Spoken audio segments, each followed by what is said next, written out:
Mutual funds पता है सबको क्या है? कितनों ने ऑलरेडी इन्वेस्ट किया हुआ है म्यूचुअल फंड्स में? बहुत कम लोगों ने।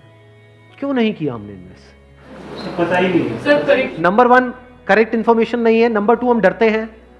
हमें लगता है म्यूचुअल फंड भी कोई स्कीम है कि पैसा इकट्ठा किया और कल को अगर भाग गए या बंद हो गया तो पता नहीं क्या होगा।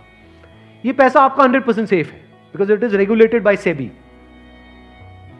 तो यहां पर डरने की जरूरत नहीं है कि मेरा पैसा चला जाएगा। और कहते हैं SIP is an excellent option. SIP का मतलब होता है कि आपने अपना एक अमाउंट फिक्स कर लिया, हर महीने का इतना अमाउंट तो एसआईपी में देना ही देना है म्यूचुअल फंड में। अब म्यूचुअल फंड कैसे चूज करें? हजारों म्यूचुअल फंड है।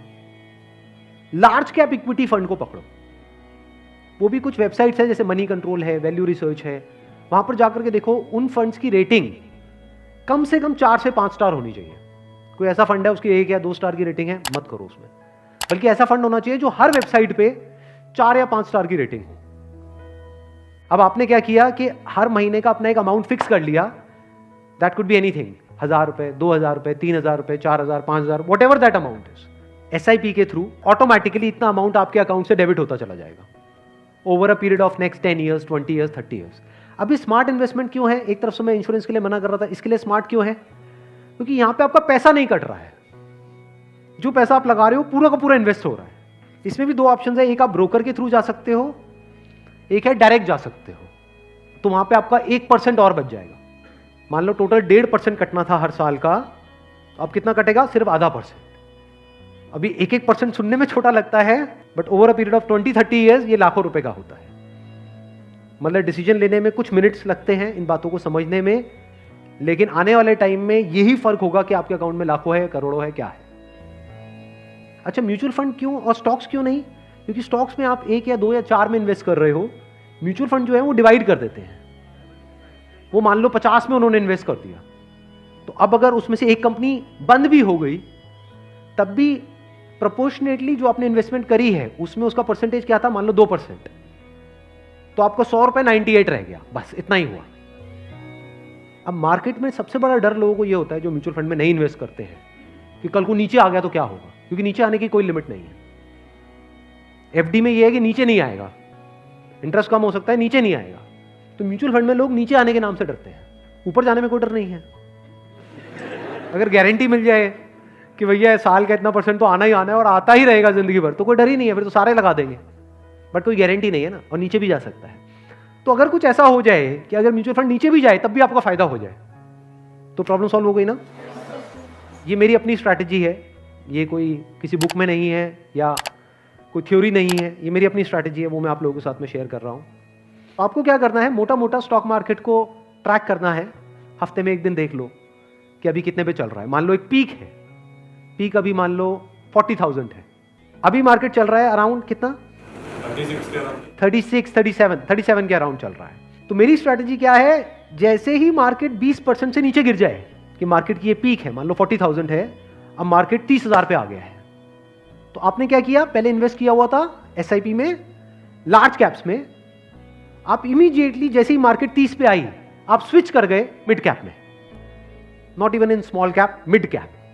अब ऐसा क्यों किया? क्योंकि जब मार्केट 20% टूटेगा, सेंसेक्स का मतलब लार्ज कैप्स, जो बड़ी कंपनीज हैं, जब मार्केट 20% टूटेगा, यानी बड़ी कंपनीज के जो शेयर्स हैं वो 20% से टूटेंगे, तो जो छोटी कंपनीज हैं उनके शेयर्स 50 से 60%, 70% तक टूट जाएंगे। तो जब वो 60% टूटा तो 100 की चीज आपको कितने में मिल गई? 50 में या 40 में। तो जब मार्केट नीचे भी गया तो आपका फायदा हो रहा है। ये स्ट्रैटेजी समझ आ गई?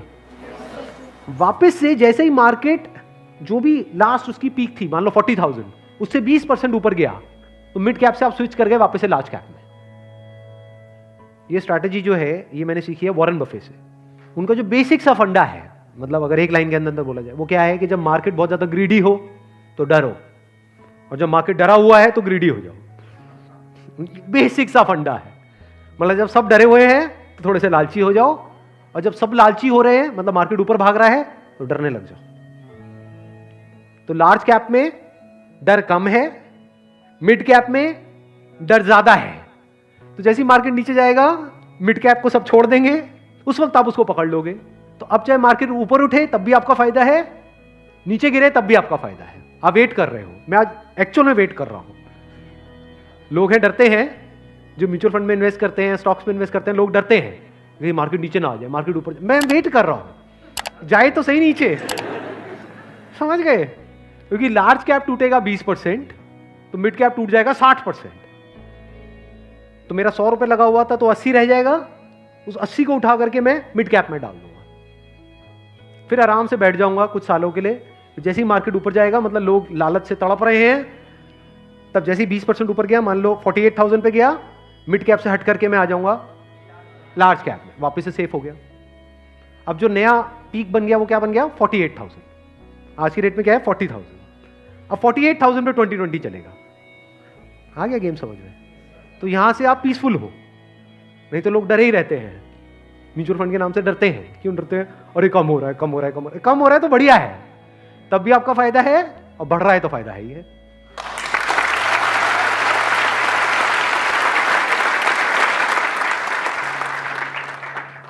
समझ गए? ये बेसिक सा फंडा है, हमेशा याद रखना। मतलब मासेस की जो साइकी है उससे आप कुछ अलग करोगे तभी आपके साथ कुछ अलग होगा, नहीं तो पूरी मार्केट रो रही होगी, आप भी बैठ करके रो रहे होंगे। अरे टूट गया, टूट गया, टूट गया, टूट गया, अरे गिर गया, गिर गया, गिर गया, गिर गया, मैं बर्बाद हो गया, मैं बर्बाद। बर्बादी में भी आपका जश्न होगा अगर इस तरह से आप समझ पा रहे हो तो।